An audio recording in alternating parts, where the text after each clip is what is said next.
کرنے کے لیے میں علامہ اختر اور عبداللہ دعوت دیتا ہوں، وہ آئیں اور اسلامی خیر موضوع پر مکالمہ پیش کریں۔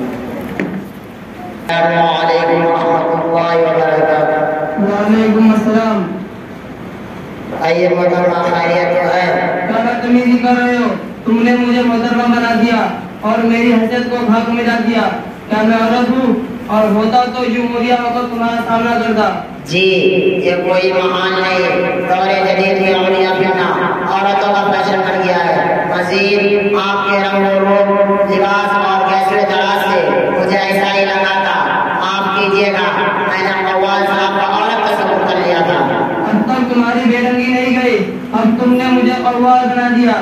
یہ کیا مذاق کر رہے ہو؟ سوری، معاف کیجیے گا، بار بار میری آنکھ خطا کرتی ہے۔ اب اس وقت سے صرف مزاری ہی کہوں گا اور بس۔ تمہارا دماغ تو خراب نہیں ہو گیا؟ یہ کیا گستاخی کر رہے ہو؟ کیا بھینگے ہو؟ کبھی یہ کبھی وہ گرگٹ کی طرح بدلتے ہو۔ اب بھی تم نے مجھے مزاری بنا دیا، مجھے بیوقوف سمجھ رکھا ہے مجنون۔ جناب تو آپ کیا ہے؟ نہ عورت، نہ قوال، نہ مزاری، یہ تو آپ ہی ہے یا کچھ اور شے ہے جسے میں غلط سمجھ رہا ہوں؟ تو اپنی زبان خود تعارف کرائیے کہ میں آپ کی حقیقت سے واقف ہو سکوں۔ میں عورت نہیں مرد ہوں، قوال نہیں سروسکار ہوں، مزاری نہیں سرکاری ہوں۔ میرا نام عبداللہ ہے، سہارنپور کا رہنے والا ہوں۔ سروس میرے گھر سے نکلا تھا مگر تم میری راہ میں پتھر کی دیوار بن کر حائل ہو گئے۔ مجھے وقت پر دفتر پہنچنا ہے، اب میں آپ کو چلتا ہوں۔ جناب ایک منٹ، اتنی جلدی کیا ہے؟ ذرا ایک بات پوچھ لیے۔ استاد امام، آپ نے یہ حیت بھی اختیار کر رکھی ہے، سر پر یہ لمبی لمبی زلفیں، دوست پر ہرے ہرے دوپٹے، جسم پر ٹی شرٹ اور پینٹ، چہرہ بالکل عورت سا، نہ موچھ نہ داڑھی، فرض مکمل غیر اسلامی شکل و صورت لیے بیٹھے ہیں۔ خاموش، تم بہت بدتمیز ہو، بڑھ چڑھ کے باتیں کرتے ہو۔ تم میری شکل و صورت کو غیر اسلامی قرار دیتے ہو، جبکہ میں مسلمان اور نماز روزے کے ساتھ اسلام کی دیگر امور کا بھی پابند ہوں۔ یہ ضرورت تمہیں کہہ دے گی میرے سامنے اس طرح کی لفظائی کرو؟ کیا اسلام اپنے بڑوں کا ادب و احترام کرنا نہیں سکھاتا ہے؟ جی اسلام ایک مکمل نظام حیات ہے جہاں عقل و احترام کا درس دیتا ہے، وہی بلغ وعلم ورفع کی تعلیم سے بھی سرفراز کرتا ہے۔ چنانچہ میں نے آقا مدنی صلی اللہ علیہ وسلم کی حدیث پڑھی ہے، من تشبہ بقوم فہو منہم، کہ جو شخص کسی قوم کی مشابہت اختیار کرتا ہے وہ اسی میں سے ہے۔ لہٰذا بلغ وعلم ورفع کے پیش نظر رب کشائی کی ضرورت ہوئی ہے۔ میں حیران ہوں آپ کی شکل صورت کو دیکھ کر کہ مسلمان ہوتے ہوئے کوئی اسلامی یونیفارم نہیں نہ کوئی امتیازی شان ہے۔ عزیزم میں مجبور ہوں، چونکہ دفتر میں سارے ملازموں کی حیثیت یہی ہوتی ہے۔ ملازمت بھی اس کیریکٹر پر ملی ہے، اسے ترک کرنا گویا رسوائی اور دفتری کام کے تانے کو اپنے سر لینا ہے، حتیٰ کہ نوکری سے بھی ہاتھ دھونے کا امکان ہے۔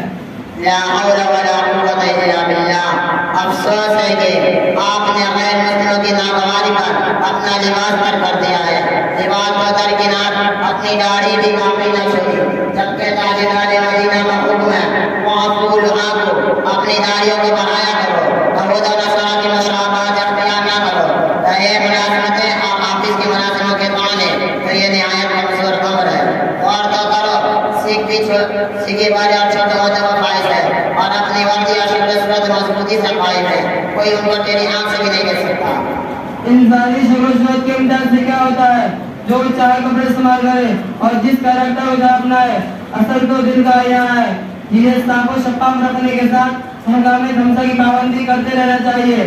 جو باعث نجات ہے، صحیح سے وہ بھی بات تو وہ ان کا اپنا لباس ہے جو ان میں اثر درصل چلا رہا ہے۔ محروم کچھ سمجھے تمہاری الٹی، محروم کچھ سمجھے تمہاری الٹی، غربت کو وطن، وطن کو غربت سمجھے۔